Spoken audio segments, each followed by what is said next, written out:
Welcome back. So this is my latest rebuild with some old components and a few new ones. But this is the Team Neugen Boss frame, the XL version. It's got 5mm arms. Um, it also has what I really like about it, easy to run 2 battery straps if you'd like. It does look a lot like the Floss, and I'm not getting into whether it's a clone or whatever it is. Some say this one was before the Floss 2, some say it's not. But I think the Floss 2 does come with 4mm arms, whereas this one comes with 5mm arms. It's supposed to weigh in about 67 grams. I didn't test that, but we'll get a weight on the full build here. So just try to go over the components a little bit. Of course, I have my Brother Hobby 2207 R5 2500 kV motors. I'll also have the Foxeer Micro camera.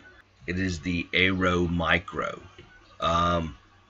Got the Axie UFL connector antenna. See if we can't get it focused in a little bit here.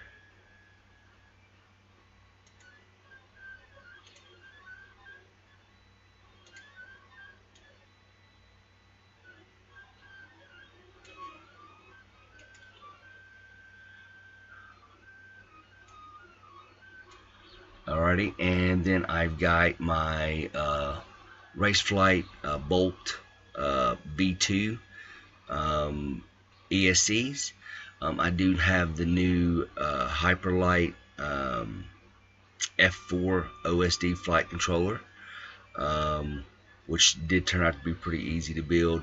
Got my XM Plus in here, and then the Maytech VTX HV in here. Did want to note here with this particular setup, I did add 2 330 micro capacitors because the front of the Bolt ESC, one on each side, and I currently do not have any video noise.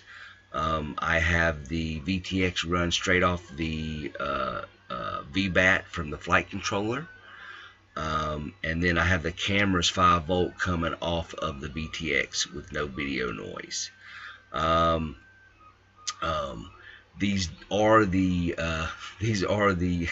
Floss arm protectors, but I was able to modify them just enough to actually fit on the Boss frame here. Also have these new arm guards here that I'm using. Not the arm guards, but the wire guards here to go over top here. Also have made this, and I've taken a few different pieces from Thingiverse and kind of combined them into my own. I've made a shark fin for it, and it does have this little hood over top to kind of protect the camera. So far seems to be flying good. I haven't really took it out. I just had enough to test it with some storage charged batteries, because it was going to be raining off and on, and I didn't want to get all my batteries charged up. Also the Axie antenna, the one that is usually comes on Thingiverse when you first look it up, has the Axie antenna pushed up in there, which could cause some interference from the carbon, so I've made another connector that made it come out a little bit farther to keep the interference from the carbon. Also my camera mount here, I did modify it just a little bit because I still like to run my props in so I don't get dirt all over my components on the inside. So my camera does get a little extra dirty, so I do put this little plate right here in the front to keep it from getting dirty. I just took the connectors that are already available on Thingiverse, the little mounts, and then put them together, and then added a little bit more beefy here to hold the standoff from sliding up and down the standoff. So yeah, this is kind of my new rebuild of some old components and some new components. Um, so hopefully we'll get some flight footage eventually. My HD cam has been down for quite some time. Alright, let's see where we got our weight at. Let's make sure it's zeroed out. Alright, so get a little, if I can't. Looks like we're at about 299 grams, which is pretty good. Most of my builds come out to be 350 grams without an HD cam, so I was able to shave off 50 grams with this new frame.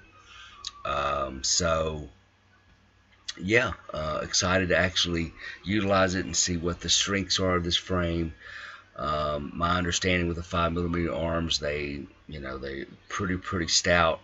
As far as the flex in the frame, there's a little bit, but not that much. There's a little bit of flex. Of course, I'm not going to bend it as hard as I can squeeze, but of course it's a lot more flexier up than it is down. So, I guess you're hoping that it lands like this, I guess, but that's not going to happen.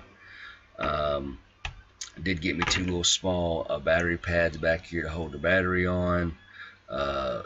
Zip tied my XT60 so I don't rip it off the pads. I did find when putting this frame together that on this particular one right here, putting the lock nut on the bottom to be able to run my wires straight instead of having to go around that lock nut. I know some people save some weight by not using these lock nuts right here, but just using the standoff to hold it down. But I did use the lock nuts here. I used the standard side standoffs, which are 20 millimeters. Also did do my 3D mount down here in order to be able to slide my battery strap back and forward through there real easy. This one has nothing holding it in. Yeah, I kind of really wanted to do the build video on this, but it's really difficult and time consuming to add video to your build. So I figured I'd just do an overview of it, and then maybe we'll get another build video on the channel here in a couple of weeks. I've got another one I may want to rebuild with this frame, so I may do that. Alright, well, thank you very much for watching. This is kind of like an overview of the frame and the components. So have a great day. Make the ground shake.